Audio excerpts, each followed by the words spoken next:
Bueno, aparentemente ya hicimos todo lo que nos pedía el enunciado. Bueno, digo aparentemente porque luego el usuario pues me pidió más cosas.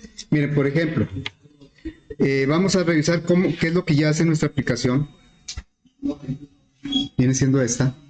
Bueno, si nosotros ejecutamos, pues ya nos permite dimensionar, como decía el enunciado, nos permite también generar datos aleatorios y también ya ordena. Ahora, ordena, pero ¿cómo lo acomoda? Pues lo acomoda por renglón. Es decir, que va creciendo por renglón, 14, 17, 25, termina en 29 y luego acá sigue 40, 42, está creciendo por renglón. Y el usuario dice, pero ¿y si lo quiero por columna? Es decir, si 14, 17, 25 que aparezca aquí, 14, 17, 25, luego acá 26, 29, 40, como lo vemos en algunos, por ejemplo, en los directorios telefónicos los conocen, ya ni se usan, pero sí llegaron a conocer los directorios telefónicos. Si alguien los recuerda, tenían 2 o 3 columnas, como 3 columnas, ¿no? Así con el nombre, por ahí una letra bien pequeñita, y luego el número de teléfono. Y ahí está, lo están poniendo en orden por columna. O sea, primero la columna de la izquierda, ascendente, y luego continúa en la segunda columna y luego continúa en la tercera. Entonces, algo similar así nos pide el usuario, pero dice que sea opcional, es decir, así me sirve, pero también lo quiero de la otra manera. No es nada más que lo cambie, sino que deje las 2 opciones. Así es que eso pues lo vamos a hacer a través de un checkbox en donde le vamos a preguntar al usuario si quiere ordenarlo o acomodarlo más bien, porque ordenado va a estar igual, si quiere acomodarlo por renglón o por columna. Por default sería por renglón, ya como está ahorita. Entonces vamos a acomodarlo ahora por columna, le vamos a agregar un checkbox. O lo voy a duplicar ¿sí? Lo duplico y lo voy a poner aquí junto al botón ordenar, o a lo mejor lo pongo aquí, pero va a decir como texto por columna.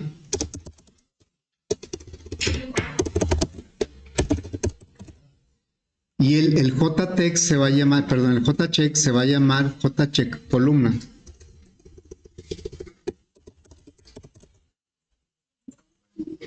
Así es que la idea es que cuando esto se ejecute, el usuario, bueno, ahí fue 17 por 5. A ver, otro que no queda tan grande como ese, por ejemplo. Si le doy a ordenar, ahorita lo acomoda todo por renglón. Entonces, cuando yo le dé por columna, quiero que este ordenamiento se presente por columna. Bien, ¿qué es lo que cambia? En realidad nosotros el ordenamiento ni siquiera lo estamos haciendo sobre el JTable. JTable nada más está ahí como un aparador, como una vitrina en donde se ve la información. Y precisamente lo que vamos a hacer es que esa información la vamos a tomar de donde mismo, porque el arreglo en donde se ordenó la información es unidimensional, el valores. Pero cuando lo copiamos hacia acá, nosotros hicimos un recorrido por renglón del JTable, el recorrido habitual. El primer ciclo recorre los renglones y dentro de él cada renglón recorre las columnas. Entonces, aquí la secuencia va por renglón, como ya lo hace. Lo que tendríamos que cambiar es el acomodo, no el ordenamiento. El acomodo. Ahora le vamos a decir que lo vea por columna, por lo tanto vamos a intercambiar o a invertir, más bien, vamos a invertir los ciclos. Primero que recorra las columnas y por cada columna que recorra los renglones. A final de cuentas va a recorrer todo el JTable, pero de otra manera. Así es que eso lo vamos a reflejar aquí en el botón de ordenar. Aquí es en donde ya lo muestra, ¿sí? Entonces aquí vean cómo el recorrido es por renglón. Primero es el ciclo de los renglones hasta el get row count y luego el ciclo de las columnas hasta el get column count. Y ya va poniendo, por eso se aprecia o se muestra por renglón. Bueno, entonces vamos a hacer esto aquí. Vamos a preguntar si para averiguar si está activado el check del columna, JCheck columna, si está seleccionado, estamos preguntando si eso es verdadero, entonces quiere decir que el recorrido lo voy a hacer invertido. Y si es falso, vamos a poner aquí, si es falso,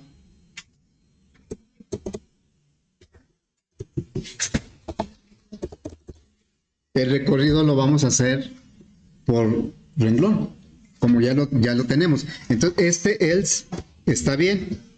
Lo voy a acomodar bien para que se vea que esto se va a hacer cuando sea falso. Cuando sea verdadero, lo puedo copiar de aquí, porque va a ser lo mismo, pero recorriendo por columna y tiene que ir incrementando la n. Va a empezar de 0 la n y lo va a ir incrementando. Va a recorrer el arreglo unidimensional de la misma manera, ese no va a cambiar. Lo que va a cambiar es cómo los va a acomodar acá. Entonces le decimos aquí, voy a copiar esto, lo voy a pegar acá. Muy bien, entonces aquí el ajuste que vamos a hacer es que los ciclos van a estar invertidos. Por C igual, desde C igual 0, luego C menor que, vamos a recorrer las columnas, entonces aquí sería get column count. Y luego, pues el incremento es sobre la C. Y después, por cada columna, ahora vamos a recorrer sus renglones. Entonces aquí sería desde R igual 0, R menor, que las columnas, perdón, los renglones, aquí sería get row count. Y el que va a incrementar es la R. Nada más invertimos los ciclos.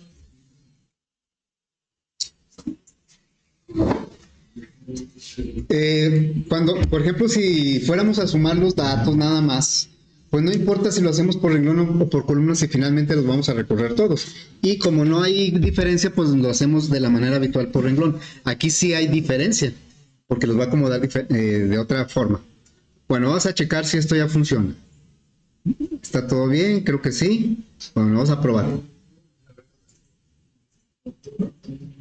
A ver si no me genera muchos datos. No, sí son muchos. No, pues, bueno, ahí, por ejemplo. ¿Sí? Aquí están sin ordenar. Le va a decir que los ordene. Ya los ordenó y puso por renglón, porque no está activado esto. 0, 3, 5, 9. Ahora le vamos a decir, queremos que los acomodes por columna. Ahora el 0, 3, 5, 9 se va a ver hacia abajo, por columna. Entonces aquí ya está 0, 3. Está avanzando, está creciendo por columna. Que termina en el 23 y luego acá sigue el 28, luego acá termina en 50, bueno, es que hay dos 50.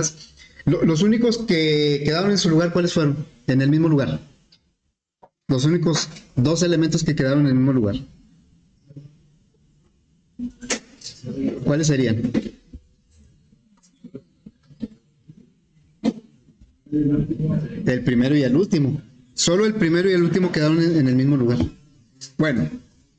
Ya quedó eso. Ya el usuario dice, no, lo quiero acomodar por renglón o lo quiero acomodar por columna. Pero pues como les digo que nunca estamos satisfechos cuando somos usuarios. Siempre queremos más, que se mejore o que sea más rápido. Y entonces dice, bueno, ¿y qué pasa si yo lo quiero descendente? Es decir, aquí está acomodado del menor al mayor. ¿Qué tal si yo lo quiero del mayor al menor? Como muchas veces...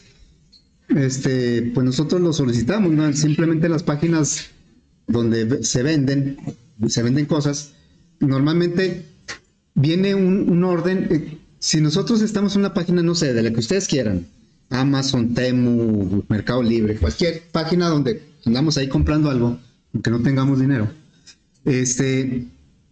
y pedimos un producto, ¿cuál es el orden en que los muestra? ¿Por qué concepto? ¿Por qué criterio? ¿Se han dado cuenta? O sea, salen ahí un montón de... Pero ¿cuál es el orden? No están por precio, no están alfabéticos, no están... Dice ahí por conveniencia o por... No sé por cómo... Pero hay un orden, ¿verdad? Entonces nosotros ya empezamos a cambiar ese orden. Decimos, no, quiero que me lo muestres como no tengo mucho dinero y quiero de los más baratos. Entonces le digo, entonces muéstramelo del menor al mayor precio. Pero ¿qué tal si traigo mucho dinero y quiero comprar el producto más fifí que hay ahí en todos los que salen? Pues entonces le decimos, ahora mejor acomodarlo por precio, pero del mayor al menor, descendente. Es algo similar aquí. Decimos, aquí está acomodado del menor al mayor. Ahora quiero que lo acomodes del mayor al menor. Pero que no me quite la opción del menor tampoco. O sea, que le dejes ese y le agregues la opción del menor, del mayor al menor. O sea, descendente. ¿Sí? Bueno, entonces vamos a agregarle otro check aquí. Lo voy a duplicar y luego lo voy a poner aquí. En estos dos, lo voy a ubicar más arriba ahí. Aquí dice ordenar por columna, pero le vamos a agregar otra opción al mismo ordenar. Aquí va a decir descendente. Porque se supone que si no me dice otra cosa, yo lo muestro ascendente. Un ordenamiento, cuando no nos dan más especificaciones, asumimos que es ascendente, del menor al mayor. Por eso, digamos que la excepción es si me lo pidiera descendente. Bueno, le voy a cambiar aquí el nombre. Va a decir JCheck descendente.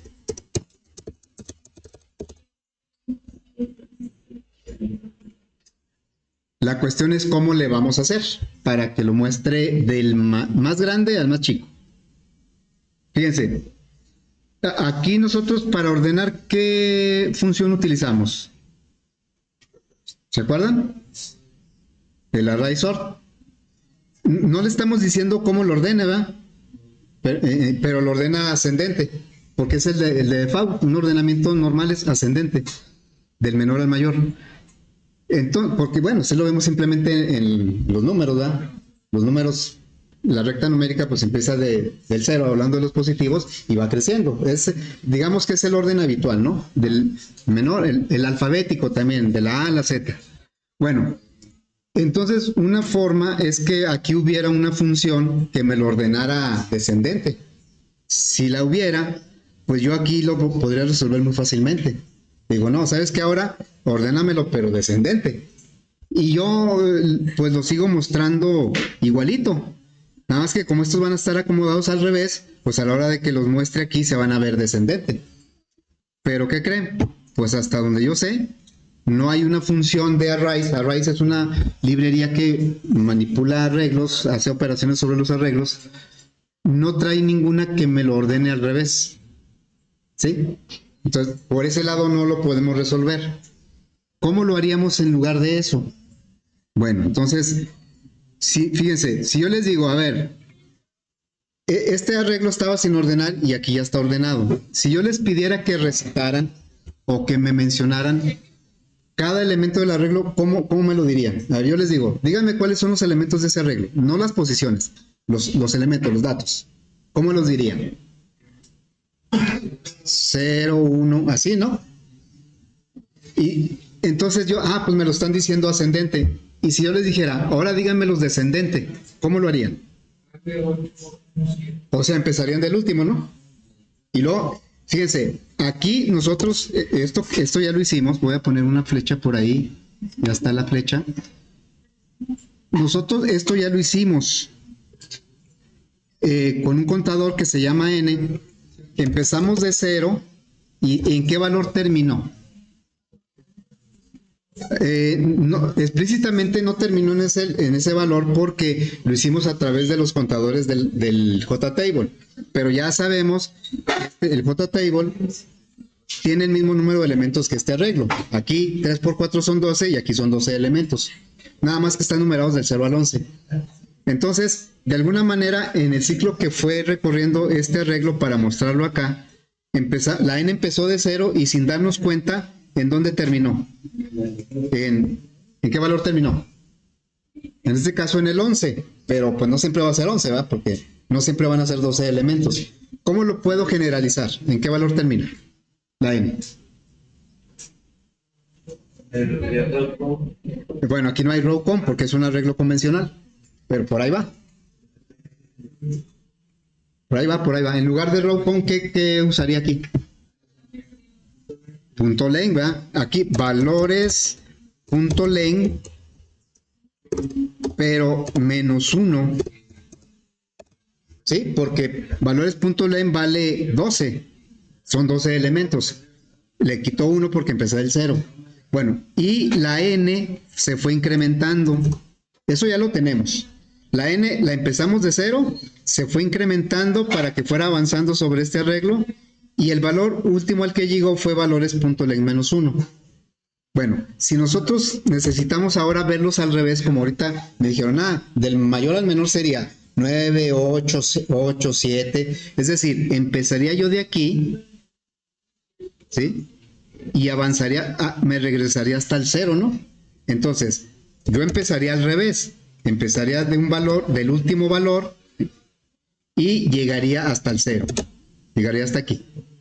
Y la n, en lugar de irse incrementando, ¿cómo iría? La n empezó de 11 y va a terminar en 0. ¿Cómo debe ir la n, pues? ¿Incrementándose? Debe ir decrementándose. ¿Sí? Entonces, nosotros acá no le vamos a cambiar nada, lo vamos a mostrar igual. Donde vamos a cambiar es donde empezamos y terminamos a recorrer este arreglo. Cuando sea ascendente, que ya lo tenemos, empieza en 0 y va a terminar aquí, incrementando la n. Cuando sea descendente, vamos a empezar del último elemento, que es valores.len -1. Y la n la vamos a ir decrementando y solita va a llegar hasta el 0. ¿Sí? Ok, entonces vamos a hacer ese cambio acá en nuestro código.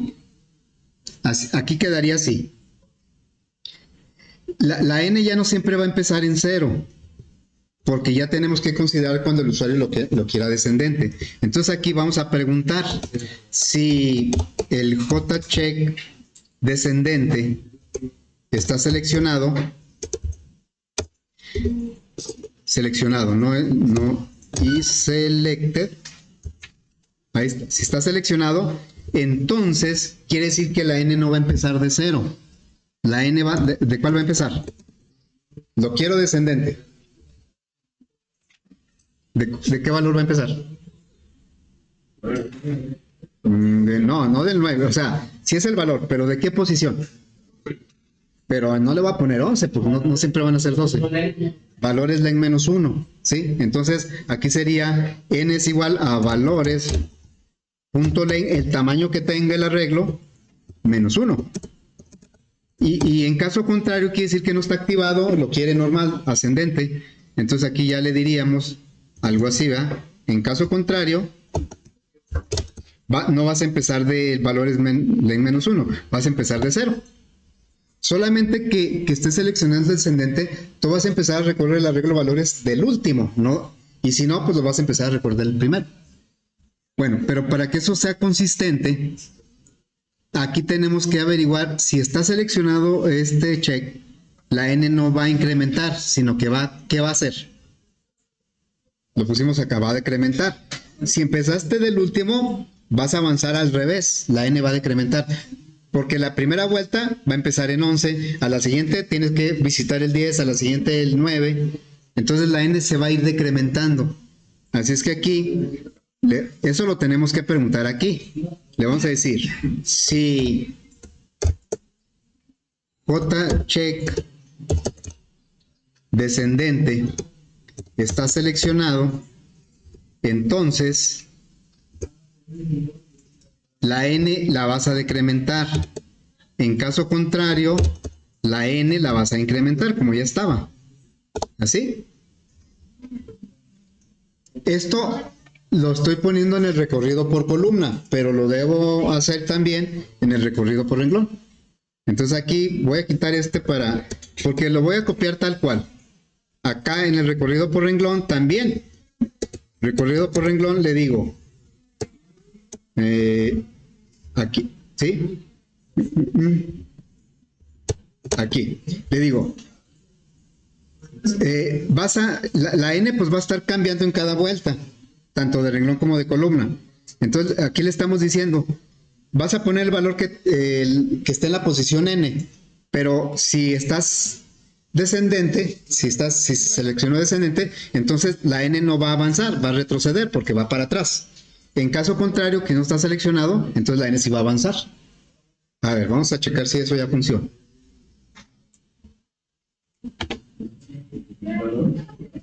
Le diríamos, voy a poner aquí unos poquitos, 5 por 6, bueno, aleatorios. Si le digo ordenar, como no está activado ninguno de estos dos, lo tiene que hacer ascendente por renglón. Vamos a ver si es cierto. Aquí está, del menor al mayor por renglón. Si le digo que lo haga por columna, eso ya lo habíamos probado, lo va a ordenar, pero ahora lo va a acomodar por columna. Si le digo que lo haga descendente, lo va a acomodar por columna y lo va a poner descendente. Vamos a ver si es cierto. Empieza del más grande, por columna va descendiendo hasta llegar al más pequeño. Si le digo, no, quiero que sea descendente pero por renglón, entonces le quito este. Y ya le doy ordenar y entonces me lo acomoda descendente pero por renglón. Entonces ya están funcionando las 4 variantes. Por columna descendente, por columna ascendente, por renglón ascendente, por renglón descendente. ¿Sí? Y ya mejor lo cerramos porque si no al usuario se le van a seguir ocurriendo más cosas. Bien, entonces aquí terminamos lo que es el repaso. La idea del repaso fue recordar todo lo que se vio en fundamentos y le agregamos nada más el manejo del JTable, que eso, bueno, al menos creo que nadie lo ve en fundamentos, yo tampoco lo veo en fundamentos, porque sí lo vamos a usar bastante el JTable. Bien, ya estamos listos pues para empezar con los conceptos de programación orientada a objetos. No sé si alguien tenga una pregunta o algún comentario. Si nadie lo tiene, entonces vamos a empezar ahora con los conceptos de programación orientada a objetos. Hagan de cuenta que empezamos el curso, ¿eh? Pero bueno, todo lo demás no es en vano, no es pérdida de tiempo, es recordar muchas cosas que vamos a estar necesitando. Muy bien, entonces, pues ya cerramos esto. Y vamos a empezar, realmente, pues ahí me hubiera gustado que ya todos hayan hecho la tarea, la han hecho pocos la tarea, pero pues ya sí tienen una idea de lo que se trata. Los conceptos que les pedí que consultaran son los que vamos a estar usando ya en todo el resto del curso, porque ahora sí vamos a enfocar a lo que es la programación orientada a objetos. Java es un lenguaje orientado a objetos, porque todo tiene que ver con clases. Inclusive nosotros ya lo hemos visto, cuando creamos aquí cualquier ejercicio, el modo consola, por ejemplo, el modo consola me crea una clase y el modo visual también. Aquí tenemos el modo visual, crea una clase. Entonces ya desde ahí está, de hecho en fundamentos de programación tenemos que darle la vuelta a no mencionar conceptos de programación orientada a objetos porque no se ha visto nada de PO. Y le tenemos que llamar a ciertos elementos de la forma en cómo se hacía en programación estructurada, porque no hemos visto conceptos de programación orientada a objetos. Entonces, sí le voy a cambiar algunos nombres a ciertos conceptos que hemos estado manejando. Fíjense, por ejemplo, C es un lenguaje totalmente estructurado. Ahí no maneja orientado a objetos. Cuando aparece C++, ¿cuál es la gran diferencia entre C y C++? Pues que hagan de cuenta que C++ es C más orientado a objetos. C++ es híbrido, es estructurado y es orientado a objetos. Y entonces aparecen lenguajes como Java, como C#, que son totalmente orientados a objetos. Esos ya no son estructurados. Ahora, ¿qué diferencia hay entre lo estructurado y el orientado a objetos? Es lo que vamos a tratar de descubrir a partir de hoy. Bueno, entonces, yo sé que muchos no han hecho la tarea, bueno, todavía no se vence, no estoy reclamando ni regañando, pero sí algunos ya lo tienen. Aparte de que algunos de ustedes ya traen tal vez conceptos de programación orientada a objetos. Entonces, para avanzarle un poquito, pues vamos a empezar con eso, ¿no? A ver, si alguien tiene una idea, ¿qué es la programación orientada a objetos? Lo puede leer, ¿eh? De ahí de su tarea, si ya hicieron su tarea. A ver, tú. Así como usted dice, o sea, cada objeto va a ir en una clase, en algo para que, o sea, es una forma de ordenar El código. Otra forma de ordenar el código, ¿sí? Claro, diferente a como lo hemos estado viendo. Muy bien. Ahora, sí es una forma diferente, pero creo que esa es una consecuencia del paradigma. La programación orientada a objetos es un paradigma de programación, así como la programación estructurada. Un paradigma viene siendo como un enfoque distinto, una filosofía diferente. Entonces, ustedes tienen la gran ventaja de que van a nacer, hablando de programación, con la programación orientada a objetos. Nosotros, que somos de la vieja guardia ya, pues sí nos costó mucho trabajo convencernos de las bondades de la programación orientada a objetos, porque nosotros tuvimos una formación totalmente estructurada, de la programación estructurada. Entonces, cuando nos dicen, ¿sabes qué? Hay que ver orientado a objetos. La retícula de hace algunos años no contemplaba la programación orientada a objetos. Había una materia que veían casi al final en los últimos semestres que se llamaba análisis y diseño orientado a objetos, y es donde les daban a conocer el enfoque o el paradigma orientado a objetos, pero como que para que supieran que existía y que tuvieran una idea por si se ofrecía por ahí, ¿va? Entonces, porque todo lo veíamos como programación estructurada. Y pues nosotros contentos porque eso es como trabajábamos yo hice muchos sistemas con programación estructurada. Y entonces cuando nos dicen, no, ¿saben qué? Ya como la PO, programación orientada a objetos, ya va a ser lo vigente y viene muy fuerte, entonces se cambia la retícula y es cuando aparece programación orientada a objetos como parte de las materias de programación. Los primeros intentos se empezó a ver programación orientada a objetos desde fundamentos de programación. Es decir, en fundamentos de programación, aparte de todo lo que se veía, había como 3 unidades de programación orientada a objetos. Pero pues ya en la práctica se vio que eso no era muy recomendable porque era demasiado para los alumnos, ¿verdad? Era demasiado material para los alumnos. Entonces por eso en una revisión se dijeron, no, ¿saben qué? Vamos a dejar fundamentos con programación estructurada para que se vean los fundamentos, las bases de la programación. Y luego ya les ponemos una materia que se llama programación orientada a objetos, donde se empieza a ver todo lo de objetos. Ahora, como les decía hace rato, Java es un lenguaje orientado a objetos, así es que en fundamentos tenemos que por ahí maniobrar para no mencionar los conceptos de programación orientada a objetos, porque de hecho pues son puros conceptos PO lo que maneja Java. Bueno, entonces, cuando nosotros nos dicen, ¿saben qué? Ya se va a ver programación orientada a objetos.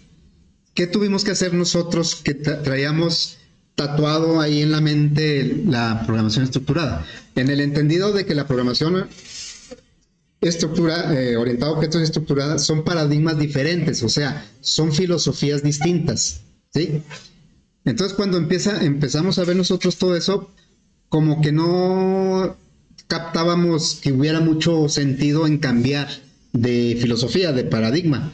Digamos, ¿para qué vemos tantas cosas si lo podemos resolver con programación estructurada? Bueno, lo que tal vez no veíamos es que los problemas eran cada vez más complejos, más complicados, y va a llegar el punto en que la programación estructurada no iba a ser suficiente. Entonces, se tuvo que idear, bueno, por los que empezaron con todos estos conceptos, idear una forma de abordar la solución de los problemas con una mente distinta, con una metodología distinta. Y es cuando empiezan a aparecer los conceptos que yo les encargué que consultaran, ¿sí? Entonces, poco a poco, pues nos dimos cuenta que realmente sí es una manera diferente de abordar la solución de problemas, que no está peleada con la programación estructurada de ninguna manera, aunque al principio algunos así nos lo decían. No, ¿saben qué? Olvídense de algoritmos, olvídense de funciones. Aquí orientado a objetos es otra cosa. Y ya cuando te adentras, pues ves que no es cierto. de que todo lo que aprendiste de estructurada, todo totalmente lo vas a aplicar ahorita a objetos, pero acomodado de diferente manera, como dijeron por ahí, para organizar mejor el código. Bueno, esa es la motivación de la programación orientada a objetos. Luego, ¿qué conceptos les encargué estudiar por ahí? A ver, el primero, abstracción. ¿Alguien me puede decir? Ahora, como los conceptos de programación orientada a objetos, estos básicos, fueron tomados del mundo real. Es decir, los que empezaron a pensar cómo abordar los problemas de otra manera, cuando empiezan a ver que pues las primeras aplicaciones de sistemas no eran tan complicadas, ¿verdad? Como ahora, y cada vez son más complicadas. Entonces, ahí dijeron, bueno, ¿cómo vamos a abordar esa solución? Y empezaron a extraer estos conceptos. Todo está extraído del mundo real. Cómo el mundo real, inclusive la naturaleza, cómo resuelve los problemas, cómo se organiza para resolver los problemas. Y ahí es donde empiezan a surgir estos conceptos. A ver, una abstracción. ¿Alguien me puede decir qué es una abstracción? ¿Lo puede leer? ¿Puede externar su idea? ¿Qué es una abstracción? ¿Sí? Consiste en representar una entidad compleja mediante sus características más relevantes y ocultando los detalles innecesarios. Muy bien, gracias. Entonces, una abstracción dice que nosotros podemos representar cualquier cosa de una manera lo más simple posible para nuestros propósitos. Es decir, ustedes ven a una persona, cualquier persona, e inmediatamente hacemos una abstracción de la persona, pero nada más nos fijamos en lo que sea relevante para nosotros, de la persona. ¿Sí? Una persona tiene infinidad de detalles, infinidad de características, pero pues no todas nos interesan. Entonces hacemos nada más de lo que nos conviene, podríamos decir. ¿Sí? Entonces la abstracción, yo lo defino, que no lo he visto así en los libros, como una defensa mental. ¿Sí? Porque si nosotros no hiciéramos abstracciones, todo lo veríamos demasiado complejo. Yo cuando veo una computadora, pues no me interesa o no es necesario que yo sepa cómo trabaja por dentro. Nada más veo lo que a mí me conviene, cómo usarla, para qué me sirve. Y cualquier cosa que ustedes volteen a ver de la naturaleza o creada por el hombre, funciona de esa manera. Yo veo, no sé, un automóvil, y pues yo que no soy mecánico, ni nunca me ha gustado la mecánica, ni no sé nada de mecánica, pues lo que me interesa de un automóvil no es cómo funciona, aunque debe haber mucha complejidad para que un automóvil funcione. O sea, sí existe la complejidad, pero a mí no me interesa. Me interesa nada más que arranque, que avance, que no me falle. O sea, nada más me fijo en lo que me interesa. Y eso es lo que vamos a utilizar como primera herramienta cuando resolvamos un problema. Vamos a hacer una abstracción de lo que nos plantean, pero nada más en el contexto de lo que me sirve para resolver el problema. ¿Sí? Bueno, esa sería una abstracción. Luego, aquí yo traigo algunos ejemplos de abstracción, miren. Está un poco rudo. Bueno, aquí estas dos podemos decir usuarios, están observando un mismo elemento. Ahorita vamos a ver, ese es un objeto, pero están haciendo una abstracción diferente. ¿Qué abstracción hace esta persona? ¿Qué se está imaginando? Lo ve como un elemento que le va a producir bien. ¿Sí? Aquí dice bien. Pero ¿cómo lo ve esta persona? Como un elemento que le puede causar daño. Porque hay personas que son alérgicas a y a algunas les va muy mal. Entonces, pero lo que quiero aquí que se entienda es que es el mismo elemento, pero lo están viendo con visiones distintas. Y ahora, no, yo no puedo decir que quién esté mal o quién esté bien. Aquí esta persona lo está viendo de acuerdo a su perspectiva, y aquí también, ¿verdad? Acá tenemos un gato que está visto, vamos a suponer que sea el mismo gato, aunque no se parezca, ¿no? Que sea el mismo gato. Entonces, ¿cómo lo está viendo esta persona? Como una bola de pelos ahí que ronronea, ¿verdad? Y luego, ¿cómo lo está viendo? Esta persona es bueno, por ahí dice que es veterinario. ¿Cómo lo está viendo? Está haciendo una abstracción muy diferente del mismo objeto. Y acá vemos que también están haciendo una abstracción diferente del mismo objeto. Todo depende de qué es lo que necesitemos del objeto. Entonces la abstracción nos permite limitar la complejidad de las cosas. Nada más nos explicamos en lo que sea necesario. Y eso es algo que aplicamos todo el tiempo, nada más que no nos damos cuenta, pero lo aplicamos todo el tiempo. Siguiente concepto, encapsulamiento. ¿Alguien puede decir qué es el encapsulamiento? Hasta el nombre nos ayuda, ¿no?, a entender. ¿Qué será? ¿Qué entendemos? Pues cápsula. Las cápsulas, ¿por qué se llaman así?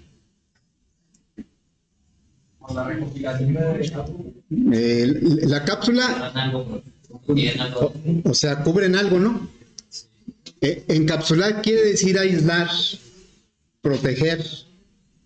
Entonces, el encapsulamiento es un proceso que, bueno, ya cuando empecemos, muchas de las, más todo lo que hemos estado usando, las librerías, las funciones, todo eso va a encajar en estos conceptos.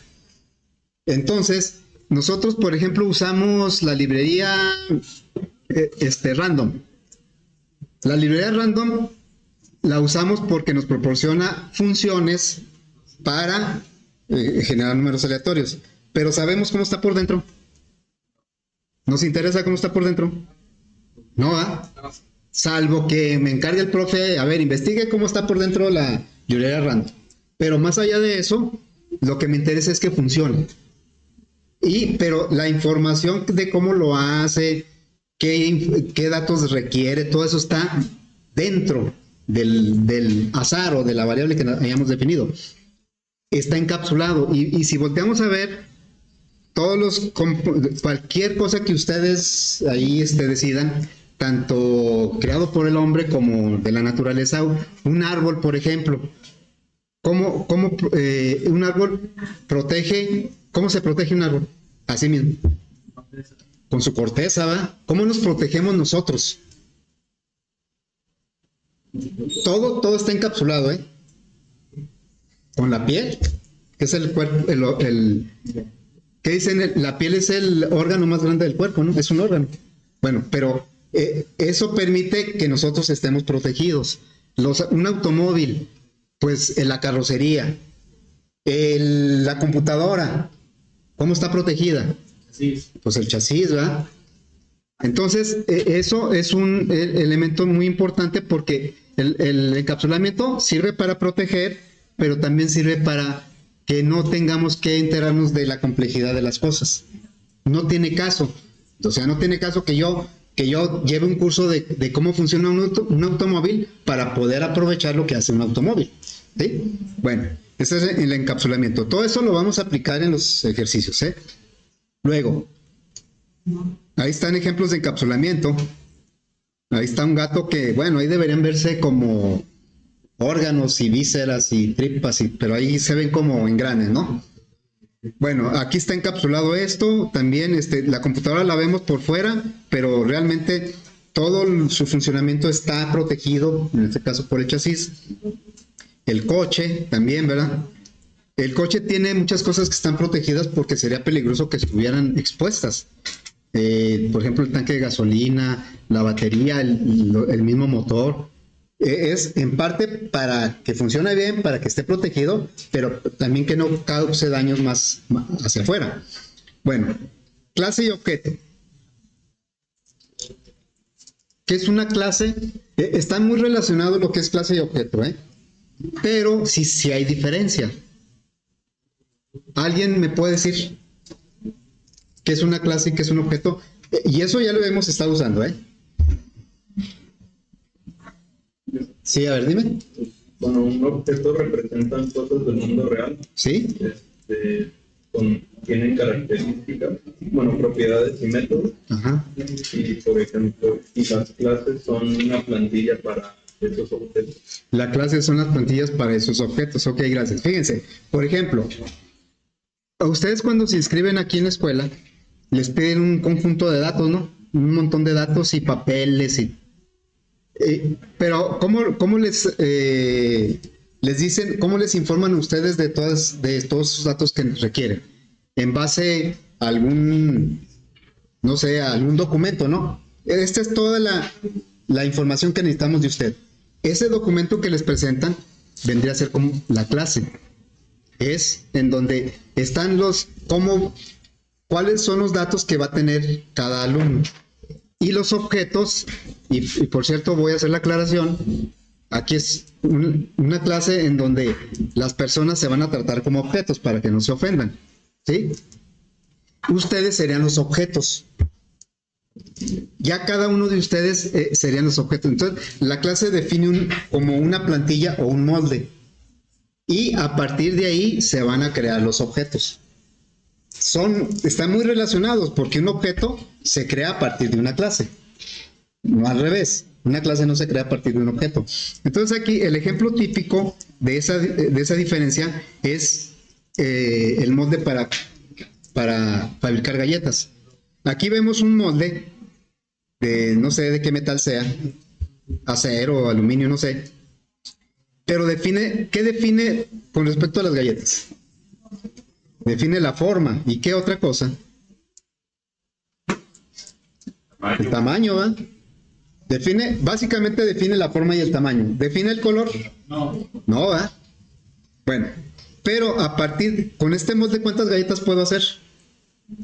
Pues todas las que, teniendo material, pues todas las que se puedan, ¿no? Y ganas también, ¿va? Y bueno, y gas o todo lo que sea necesario. Bueno, esta es la clase, este es el molde, estos son los objetos. Aquí vienen 3, pero podrían ser muchos. Entonces, la clase es el molde, la plantilla. Y los objetos son lo que se crean a partir de ahí. Por ejemplo, un automóvil. Cuando nosotros vemos un automóvil que yo quiero, a ver, yo ando con la idea de comprar un automóvil, no sé, un Volkswagen. Todavía existen, ¿verdad? Un bocho. Bueno, ya no existen los bochos nuevos. Y entonces quiero saber qué características tiene. Yo no necesito ver un bocho, o bueno, un automóvil cualquiera, yo no lo necesito ver para conocer sus características. Ya ahorita por internet pues yo puedo investigar todas sus características con folletos, ¿verdad? Ahí en el folleto viene todas las características y viene todo lo que hace. Bueno, ese folleto viene siendo una clase. Pero ya si yo quiero visualizar, tocar, manejar, probar, ya necesito el objeto que se creó a partir de esa clase. Entonces ya me dicen, mira, de esta clase, de este folleto, aquí hay 3 automóviles de diferentes colores. Esos son los objetos, ¿sí? Entonces la clase es el molde, la definición de características, y los objetos son ya lo tangible, con lo que realmente interactuamos. Yo puedo ver, a lo mejor ando comprando un cañón, y puedo ver muchos folletos, y cada uno de esos folletos son clases diferentes. Pero ya cuando lo quiero usar, pues no es con el folleto. Necesito el objeto, ya comprarlo y ya manipular el objeto. Bueno, luego viene lo que son atributos y métodos. Todos los objetos tienen características y funcionalidades. Hablando de un automóvil, ¿qué características le podemos dar? Velocidad. ¿Qué más? Color. ¿Qué otra cosa? Precio, modelo. Esas son características. Esos son los atributos. Son los atributos, ¿sí? Los atributos se vienen a convertir en datos. Los atributos son datos. Es lo que está almacenado en memoria, ¿sí? Pero ahora, ¿qué me interesa de un automóvil? Bueno, el color y todo eso. Pero que sepa hacer ¿qué? Acelerar, frenar, avanzar, dar vuelta, prender las luces. Todo lo que sean acciones son los métodos del objeto. Todos los objetos tienen características y saben hacer ciertas funciones. Pero dependiendo de la abstracción que hagamos, son los atributos y los métodos que les vamos a asignar. Ahorita, si por ejemplo ustedes como alumnos ya les dije, pues tienen aquí ciertas características que son todos los datos que les pidieron para inscribirse. Esos son sus atributos aquí en la escuela, de acuerdo a la abstracción que le conviene a la escuela. ¿Y qué métodos esperan que ustedes sepan hacer aquí como alumnos? Estudiar, hacer tareas, pasar exámenes. Eso es lo que esa es la funcionalidad que se espera. Pero si ustedes se van, por ejemplo, con un doctor, son ustedes mismos, es el mismo objeto, pero allá va a ser una atracción diferente. No, ahí no le interesa su desempeño escolar. Tal vez algunos datos van a coincidir, pero otros no. Allá van a tener otras características, a lo mejor qué tipo de sangre, enfermedades que ha tenido, no sé. Y van a tener otras funciones, ¿verdad? Pero es el mismo objeto. Entonces, por eso es bien importante entender estos conceptos porque los vamos a estar usando para la resolución de problemas. Ahora, ya como último comentario, yo les decía que cuando a nosotros nos empezaron a explicar lo de programación orientada a objetos, tuvimos que llevar cursos especiales, los profes, para empezar a explicar a los alumnos lo del paradigma. Entonces ahí decíamos nosotros, es que eso lo puedo resolver en la estructurada. Pues sí, aquí puede pasar lo mismo. Vamos a empezar a hacer ejercicios así de los sencillos. Entonces van a decir, no, es mucho rollo hacerlo orientado a objetos. Yo lo puedo hacer más rápido así sin usar nada de clases, ni métodos, ni atributos. Bueno, pero porque tenemos que empezar con algo sencillo. Ahí sí podemos decir, no, está muy complicado lo de orientado a objetos o está mucho rollo. Pero pues vamos a ir escalando en la complejidad. Y espero que sí se den cuenta, que sí se aprecie, pues, la ventaja de utilizar la programación orientada a objetos. ¿Sí? De momento, pues, a lo mejor van a decir, no, estaba mejor antes. Pero bueno, esperemos que luego ya se convenzan, ¿no? Y aparte, pues, ¿qué es lo que les va a tocar? Van a tener que convencerse. Muy bien. Bueno, pues, no sé, ¿tienen dudas? Ya mañana, que los viernes también hay clases, aunque ustedes digan